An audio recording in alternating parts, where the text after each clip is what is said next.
আমাদের এই ল্যাবটি হচ্ছে user ID control by request parameter with password disclosure.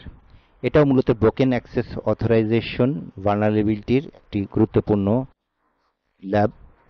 এবং এই ল্যাবটি করে আমরা মূলত দেখব একজন ইউজার কোনো ওয়েব সার্ভারে লগ ইন করে কিভাবে ইউজার অ্যাডমিন পাসওয়ার্ড হ্যাক করতে পারে।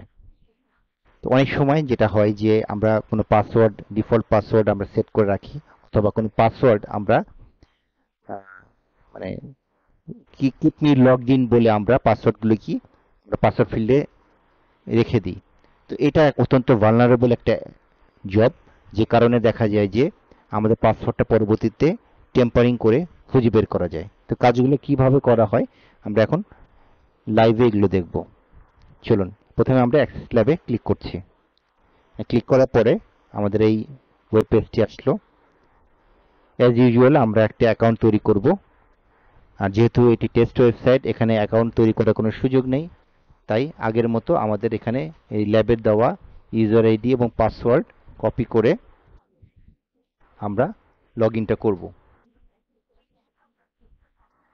এখানে ইউজার আইডি উইনার দিয়েছে, পাসওয়ার্ড পিটার। তো আমরা এটা টাইপ করছি।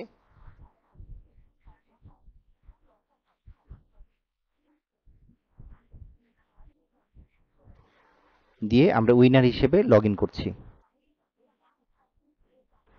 এখন দেখেন আমাদের এখানে যে ইউজার আইডিটা আছে, তো এই জায়গাটা এটা হচ্ছে আমরা ইউজার আইডির আমার পাসওয়ার্ড ফিল্ডের একটা লোকেশন, এটা আমার। তো এখানে আমি মাই অ্যাকাউন্টের আইডি জায়গায় আমি উইনারের জায়গায় আমি অ্যাডমিনিস্ট্রেটর করে দিচ্ছি।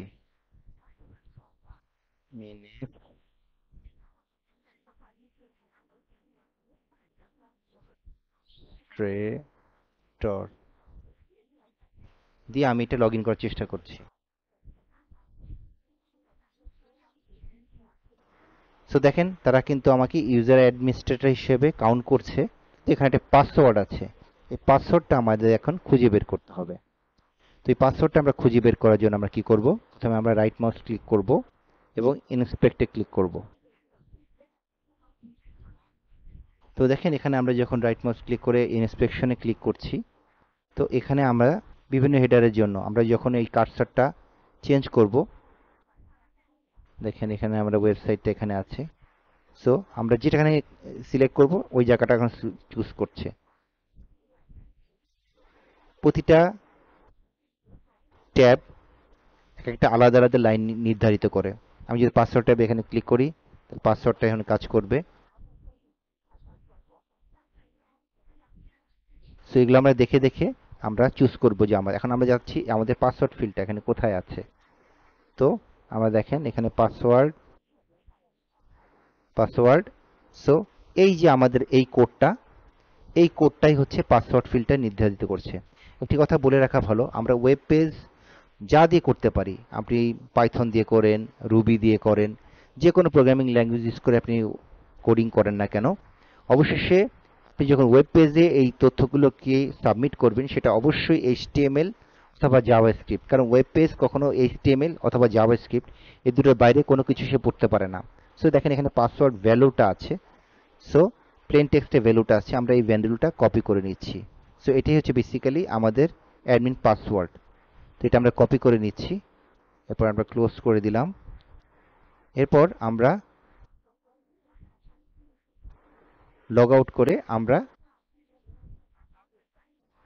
অ্যাডমিনিস্ট্রেটর অ্যাকাউন্ট দিয়ে ঢোকার চেষ্টা করব। সো আমরা লিখছি অ্যাডমিনিস্ট্রেটর এবং পাসওয়ার্ড আমরা যেটা এনক্রিপশন করে পেয়েছি সেটা এখানে পেস্ট করছি, লগ ইন দিচ্ছি। তো দেখুন আমরা এখন অ্যাডমিন হিসেবে প্রবেশ করতে পেরেছি। তো দেখার জন্য আমরা অ্যাডমিন প্যানেলে ক্লিক করছি। সো আমরা অ্যাডমিন প্যানেলে ঢুকে গিয়েছি। তো এটি যেহেতু টেস্ট ওয়েবসাইট এই জন্য অ্যাডমিন প্যানেল এত সহজ সরল, বাট যদি আপনি অ্যাকচুয়াল এনভায়রনমেন্টে যান এখানে আপনি আরও অনেক রকম অ্যাক্সেস পাবেন। তো আমাদের ল্যাবের পরবর্তী বক্তব্যটা হচ্ছে যে এই যে এখানে অ্যাডমিন প্যানেলে আমরা অ্যাক্সেস নিব এবং কার্লোস নামের যে ইউজার আছে তাকে ডিলিট করে দেব। তাহলে আমরা এখানে অ্যাডমিন প্যানেল অ্যাক্সেস নিচ্ছি আর কার্লোস নামের যে ইউজার তাকে ডিলিট করে দিচ্ছি। সো এটার মাধ্যমে আমরা আমাদের ল্যাবটি সম্পন্ন করলাম। সুতরাং আমরা দেখলাম যে আপনার ক্রেডেনশিয়াল, সেফড ক্রেডেনশিয়াল, বা আমরা অনেক সময় যেটা করি যে কিপ মি রিমেম্বার বা সেভ মাই পাসওয়ার্ড, এটা কত বড় ভয়ঙ্কর একটা আকার ধারণ করতে পারে ব্রোকেন অ্যাক্সেস অথরিটি পাসওয়ার্ড ডিসক্লোজারের ক্ষেত্রে। ধন্যবাদ।